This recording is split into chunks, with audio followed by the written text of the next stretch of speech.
Hello everyone, myself Anand Dwivedi welcome you all to the e-learning platform of St. Michael Academy, Betia.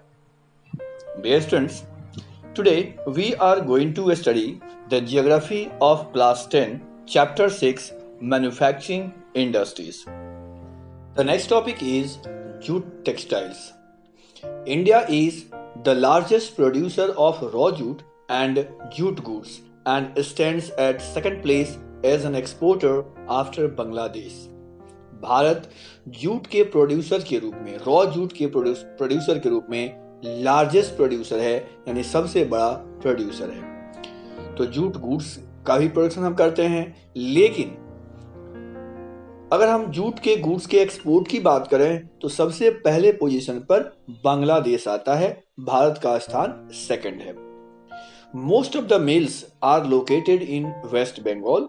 अधिकांश जो मिल हैं इसके jute industries के वे waste Bengal में लगे हैं, mainly along the bank of Hooghly river. और मुख्य रूप से ये हुगली रिवर के आसपास के एरिया में लगे हुए हैं. एक नैरो बेल्ट है जिसमें जूट के इंडस्ट्री लगाए गए हैं. The first jute mill was set up near Kolkata in 1855 at Risra. जो पहला जूट मिल भारत में सेटअप किया गया था वो कोलकाता में किया गया था. ईयर था 1855 और प्लेस था Rishra. After partition in 1947 the jute mills remained in India, but 3/4 of the jute producing areas went to Bangladesh, erstwhile east Pakistan. जैसा कि हम जानते हैं भारत को आज़ादी के समय में एक बहुत बड़ा बंटवारा झेलना पड़ा था. 1947 में हिंदुस्तान और पाकिस्तान के बीच बंटवारा हो गया था. तो उस समय पाकिस्तान दो हिस्से में बटा था, एक वेस्ट पाकिस्तान और दूसरा था ईस्ट पाकिस्तान. तो आज वर्तमान में जो पाकिस्तान है वो उस समय का वेस्ट पाकिस्तान हुआ करता था. और आज जो हम बांग्लादेश देखते हैं ये बांग्लादेश ईस्ट पाकिस्तान के नाम से जाना जाता था. हमारे यहाँ जूट मिल्स तो रह गए, लेकिन 3/4 जूट प्रोड्यूसिंग एरिया वो ईस्ट पाकिस्तान में चला गया. तो इससे काफी बुरी तरह से जूट इंडस्ट्री भारत की प्रभावित हुई. Factors responsible for their location in Hooghly basin are. वो कौन कौन से कारण हैं जिनकी वजह से जूट इंडस्ट्री हुगली बेसिन में है. तो they are proximity of jute producing areas. ये जूट प्रोड्यूसिंग एरिया से काफी नजदीक हैं. Inexpensive water transport. यहाँ पर ट्रांसपोर्ट फैसिलिटीज जो है वो काफी सस्ता है क्योंकि समुद्र के माध्यम से ट्रांसपोर्टेशन होता है और साथ ही साथ रोड ट्रांसपोर्ट भी काफी डेवलप है. Supported by good network of railways, roadways and waterways. साथ ही साथ रेलवे, रोडवेज और वाटरवेज भी काफी उन्नत है इस क्षेत्र में. और इसके द्वारा जो रॉ मटेरियल का जो मूवमेंट है वो बिल्कुल आसान हो जाता है. आसानी से ये मिल तक पहुंच जाता है और प्रोड्यूस गुड्स आसानी से मार्केट तक पहुंच जाता है.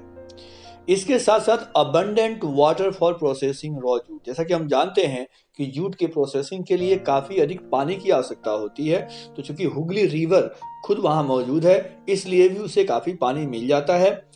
इसके साथ साथ cheap labour from West Bengal and adjoining states of Bihar, Orissa and Uttar Pradesh.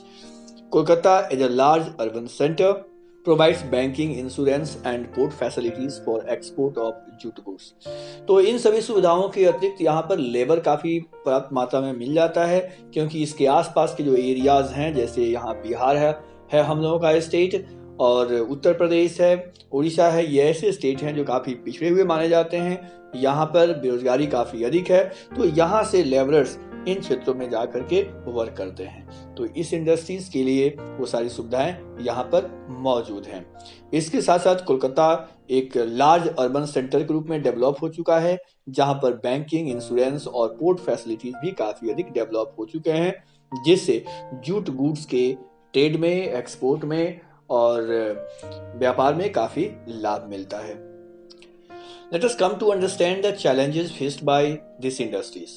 So challenges include a stiff competition in international market from synthetic substitutes and from other competitors like Bangladesh, Brazil, Philippines, Egypt and Thailand. Jute industries के जो challenges हैं, उन चैलेंजों को अगर हम देखें तो सबसे बड़ा चैलेंज है जो कंपटीशन है इंटरनेशनल मार्केट से और वो सिंथेटिक सब्स्टिट्यूट से, यानी सिंथेटिक के जो कपड़े हैं, सिंथेटिक मटेरियल्स हैं, उनसे इसको कंपटीशन मिलता है। साथ ही साथ कुछ दूसरे देश हैं जो इसे compete करते हैं, जैसे बांग्लादेश है, ब्राजील है, फिलीपींस है, इजिप्ट है और थाईलैंड है।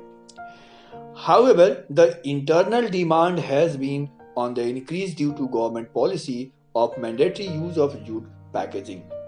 जैसा कि आप जानते हैं, प्लास्टिक के इस्तेमाल से काफ़ी इन्वायरमेंटल प्रॉब्लम क्रिएट हो रहे हैं, पॉल्यूशन क्रिएट हो रहे हैं, तो गवर्नमेंट ने प्लास्टिक पर बैन करने का फैसला लिया हुआ है और जूट पैकेजिंग के इस्तेमाल के लिए लोगों को मोटिवेट किया जा रहा है। इसलिए इस इंडस्ट्रीज को गवर्नमेंट की इस पॉलिसी से काफ़ी लाभ होता हुआ दिख रहा है। आने वाले समय में इस इंडस्ट्रीज का डिमांड काफ़ी बढ़ जाएगा, ऐसा माना जा रहा है। To stipulate demand, the products need to be diversified. इसको ध्यान में देते हुए अब आवश्यकता है कि इसके प्रोडक्ट्स को डाइवर्सिफाइड किया जाए, इसमें विभिन्न प्रकार के चीज़ों का प्रोडक्शन किया जाए, इसकी क्वालिटी को इम्प्रूव किया जाए। The main markets are USA, Canada, Ghana, Saudi Arabia, UK and Australia. भारत के जूट इंडस्ट्रीज के लिए बाजार कौन कौन से देश हैं? तो उनमें यूएसए सबसे आगे है, फिर Canada, Ghana, Saudi Arabia, UK and Australia है जो हमारी जूट को परचेज करते हैं। The growing global concern for environmental friendly biodegradable materials has once again opened the opportunity for jute products. जो मटेरियल्स नॉन बायोडिग्रेडेबल हैं, जो कभी डिग्रेड नहीं होते, जो कभी डिकम्पोज नहीं होते, अब उनसे जो थ्रेट पैदा हो रहा है पूरे इंटरनेशनल लेवल पर, उसका अब समाधान के रूप में जूट इंडस्ट्री यहाँ पर मौजूद है और आने वाले समय में इस इंडस्ट्रीज को काफी लाभ मिलने की उम्मीद है।